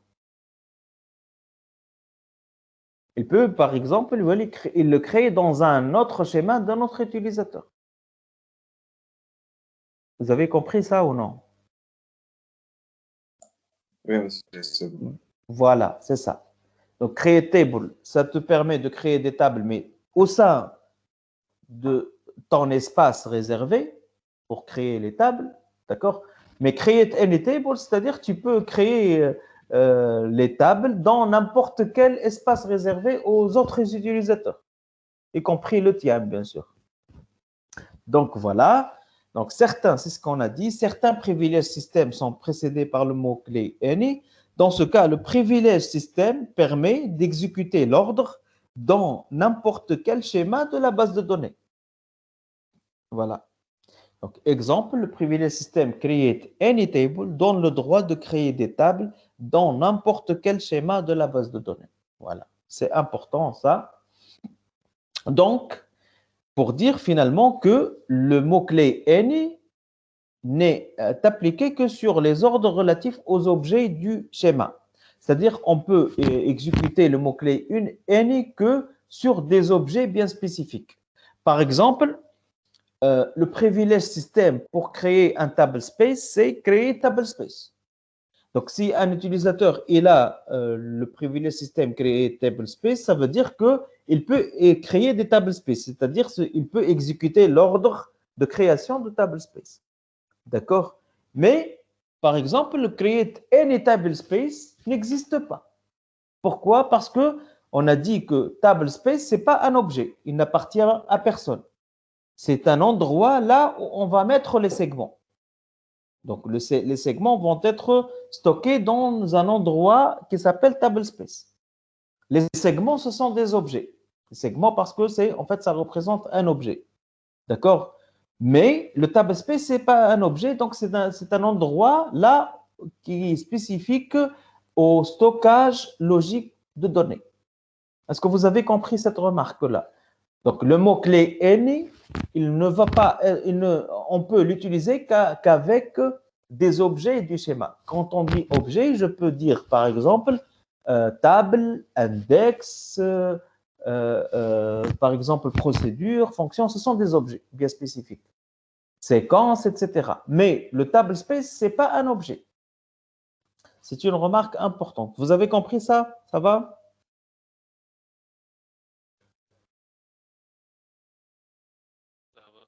Voilà. Donc, les privilèges système sont source de pouvoir et de danger. Ça se voit. Ici, on est aux côtés de l'administrateur. Pratiquement, c'est l'administrateur, c'est lui qui va attribuer ces privilèges. Donc, pour dire que toi, en tant qu'administrateur, il faut faire attention, surtout quand tu vas donner en fait, des privilèges système avec any. Tu dois faire attention. C'est pour ça, on va dire, les privilèges système sont source de pouvoir et de danger. D'accord? Pouvoir parce que c'est celui qui a le mot-clé any, donc il a du pouvoir un peu. D'accord? Mais c'est une source aussi de danger. Il faut faire attention au niveau attribution de ce type de privilège. Bon. Il y a donc les privilèges système sont source de pouvoir et danger. Donc, il y a les privilèges qui concernent la gestion des utilisateurs et des droits. Donc, par exemple, create user, alter user, drop user, grant any privilège, grant any role. D'accord? c'est-à-dire donner n'importe quel privilège, grant any privilège. D'ailleurs, grant any privilège, ça veut dire que attribuer tous les privilèges système. Grant any role, c'est-à-dire attribuer tout, en fait, la gestion de rôle. D'accord? Il y a aussi des privilèges qui permettent de supprimer des objets. Par exemple, drop any table. Regardez, drop any table. Si tu donnes à un utilisateur drop any table, c'est-à-dire il peut supprimer n'importe quelle table. Hein? C'est ça. Drop table space, etc. Donc, les privilèges système doivent être attribués avec précaution, notamment les privilèges précédés par any. Voilà. Bon. Privilège système, donc les ordres grant s'utilisent pour donner les droits sur les commandes du LDD, comme create, alter et drop. Les ordres grant, donc, elles vont s'appliquer sur les tables, les objets, hein, les index, séquences, vues, procédures, synonymes, trigger, session, profile, user, role, table, etc. Table space, etc. Bon, j'ai donné la liste des privilèges système. Par exemple, si je prends la table, donc je peux faire, en fait, créer, ce sont des privilèges système, hein, donc, qui est associé à l'ordre SQL. Hein, create table, alter table, drop table, create any table, alter any table, drop any table, index, la même chose. Voilà. Donc, il y a create, alter, drop, et create any index, alter any index, drop any index, view, c'est la même logique. D'accord? Il y a donc deux niveaux, c'est-à-dire sans any et avec le any. Synonyme, la même chose. Séquence, c'est la même chose. Ce sont des objets ici. Hein? Donc, ce sont des objets. Procédure, bon, avec en fait create, alter, drop, il y a l'execute procédure, c'est-à-dire tu peux exécuter la procédure.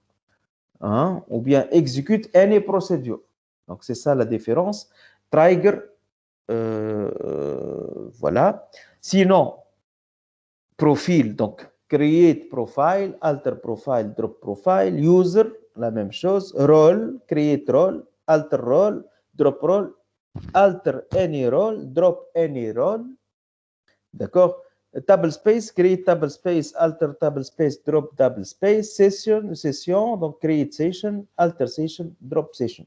Donc c'est ça c'est en fait c'est une liste des privilèges système existants. Bon, je vais vous expliquer, ça veut dire quoi? Grant any privilège, ça veut dire que attribution en un seul ordre de tous les privilèges système. C'est-à-dire que l'utilisateur qui reçoit ce privilège peut le transmettre à d'autres utilisateurs. En fait, pratiquement, c'est l'administrateur, donc il a tous les privilèges. Hein, et on peut, et en fait, il peut les transmettre en plus, les transmettre à d'autres utilisateurs. Donc, grant any privilège, c'est-à-dire que tu vas, celui qui va recevoir en fait cet ordre, l'utilisateur qui va avoir cet ordre-là, ça veut dire que en fait, il a tous les privilèges système et même il peut les transmettre à d'autres utilisateurs. À la différence de grant all privilège. Grant all privilège, c'est-à-dire il va avoir donc attribution en un seul ordre de tous les privilèges système, c'est-à-dire il a tous les privilèges système, mais il ne peut pas les transmettre. C'est ça la différence. Ici, donc, dans les deux cas, en fait, ils ont tous les privilèges système. Dans le premier cas, celui qui va recevoir ça, il peut transmettre ses privilèges système aux utilisateurs, mais dans le deuxième cas, il ne peut pas les transmettre aux utilisateurs. Aussi, donc, il y a grant any object privilège. En fait, c'est l'attribution en un seul ordre de tous les privilèges objets. L'utilisateur donc, qui reçoit ce privilège peut attribuer un privilège objet sur n'importe quel objet. En fait, celui qui a en fait ce privilège-là, c'est-à-dire que en fait, il peut accéder ou bien exploiter n'importe quel objet. Bien sûr, les objets, bien sûr, ces objets et les autres objets d'autres utilisateurs. D'accord? Donc finalement, L'administrateur, il a le grant any privilège et le grant any object. C'est ça, privilège. Donc, il les possède. C'est-à-dire, il a tous les privilèges système et il peut les attribuer. Et aussi, il a tous les privilèges objets et il peut les exploiter. Vous avez compris la remarque?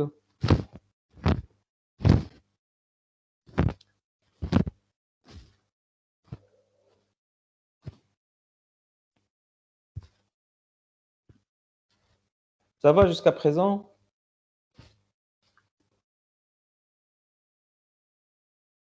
C'est bon. D'accord. Alors, maintenant, je vais vous montrer comment on va attribuer un privilège système à un utilisateur. Donc, la syntaxe d'attribution. Donc, grant, comme on a dit, grant, tu vas mettre les privilèges système, bon, un ou bien plusieurs, donc séparés par des virgules, tout, utilisateur, nom de l'utilisateur. Donc, grant, ça permet d'attribuer n'importe quel privilège système à un utilisateur ou bien à un groupe d'utilisateurs. Parce que si tu vas mettre tout le nom d'utilisateur, sinon, si tu vas mettre public, c'est-à-dire c'est pour tous les utilisateurs. Public, c'est-à-dire c'est pour tous les utilisateurs. Ou bien une liste d'utilisateurs, séparés par des virgules. D'accord? Le mot with the admin option autorise à celui qui a reçu le privilège de le transmettre à un autre privilège. C'est-à-dire celui qui va recevoir le privilège système avec with admin option, c'est-à-dire cet utilisateur, il a le droit de transmettre ce privilège ou bien d'attribuer ce privilège à un autre utilisateur. Il ne peut faire ça uniquement que lorsqu'il a l'option with admin option. Voilà. Donc, une fois attribué, donc le privilège système est immédiatement actif, c'est-à-dire si l'utilisateur il est connecté et il va recevoir ce privilège, donc il peut l'utiliser directement, donc c'est directement actif. Pour attribuer un privilège système à un utilisateur, qu'est-ce qu'il faut? Il faut avoir reçu ou bien le privilège en question avec la clause with admin option, c'est-à-dire tu as reçu le privilège avec le with admin option, ou bien tu as le privilège système grant any privilège. Tu as le privilège système déjà grant any privilège. Grant any privilège, ça veut dire que tu as tous les privilèges système et tu peux les transmettre. Donc, pour transmettre un privilège système, c'est-à-dire pour attribuer un privilège système, ou bien tu as reçu ce privilège avec with admin option, ou bien tu as déjà le privilège système grant any privilège. C'est-à-dire tu as tous les privilèges système et tu peux transmettre n'importe quel privilège. Voilà. Donc, tous les privilèges système peuvent être attribués à plusieurs utilisateurs en un seul ordre avec grant all privilèges. Déjà, on a vu ça. Donc, grant all privilèges, ça veut dire que l'utilisateur qui a reçu ça, donc il a tous les privilèges système, mais il ne peut pas les transmettre. Il ne peut transmettre que lorsqu'il a le grant any privilège. Voilà. Bon, exemple, grant create session, create table, create view to non utilisateur. Pour cet utilisateur. Bon, ça, c'est-à-dire cet utilisateur, on lui a attribué en fait le droit de créer des sessions, de créer des tables et de créer des vues. Voilà. Maintenant, on va supprimer, comme on peut attribuer, on peut supprimer un privilège système à un utilisateur. Donc ça, c'est la syntaxe de suppression en fait d'un privilège système à un utilisateur. Donc revoke, tu vas donner le privilège système ou bien la liste des privilèges système from nom d'utilisateur ou bien public, c'est-à-dire de tous les utilisateurs, ainsi de suite. Donc le revoke, donc, il permet d'enlever n'importe quel privilège système à un utilisateur ou bien à un groupe utilisateur ou bien à tous les utilisateurs avec public. Hein. Donc, une fois révoqué, donc le privilège système est immédiatement enlevé Et pour révoquer un privilège système à un utilisateur, il faut avoir reçu ou bien le privilège en question avec la clause with admin option, comme tout à l'heure pour l'attribution, ou bien avoir le privilège système grant any privilege.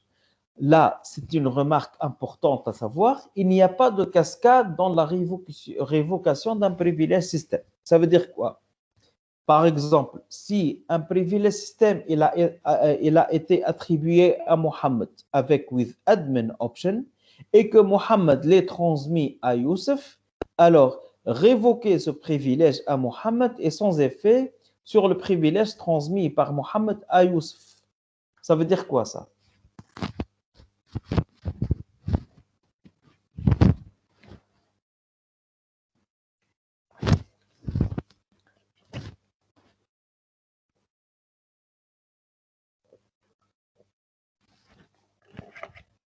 Est-ce que vous avez compris cette remarque-là? C'est clair. Fab-toi, c'est bon?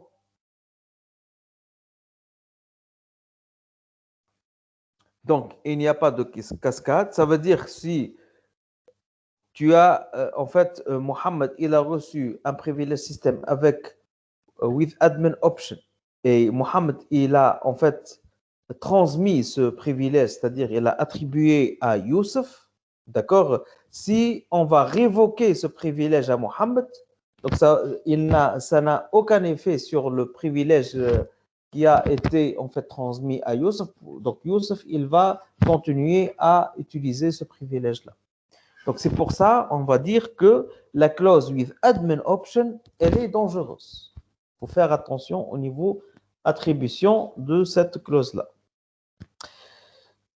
Si un privilège système il a été attribué à un utilisateur et à un public, donc la révocation de ce privilège de l'utilisateur est sans effet parce qu'il va le posséder toujours via public. D'accord? Bon. Ça veut dire quoi? Bon, si tu vas, bien sûr, par exemple, tu vas donner privilège create session to public, par exemple, et après, tu vas mettre, en fait, revoke create session from Mohammed. Ça n'a rien effet, ça n'a pas d'effet puisque toujours Mohammed, il va en fait l'hériter ce privilège de public. C'est pour ça. Donc, voilà. Et c'est cette remarque, c'est en fait, c'est l'explication de cette remarque-là.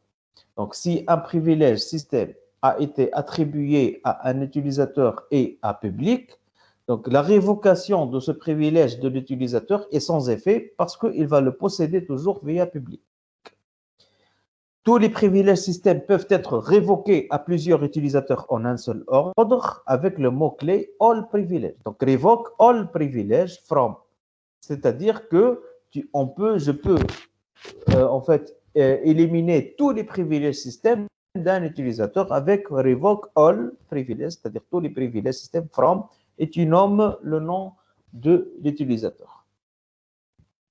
Si on attribue un privilège système avec l'option with admin option et qu'on souhaite supprimer cette possibilité de transmission, donc il faut révoquer le privilège et l'attribuer de nouveau sans cette option-là. C'est ça. Donc, si tu vas attribuer un privilège système à un utilisateur avec with admin option et tu veux le supprimer bien sûr, en fait, cette option-là, donc with admin option, donc tu dois enlever ce privilège à cet utilisateur et bien sûr, tu l'attribues de nouveau, mais sans le with admin option. Voilà. Je ne sais pas, normalement, on termine.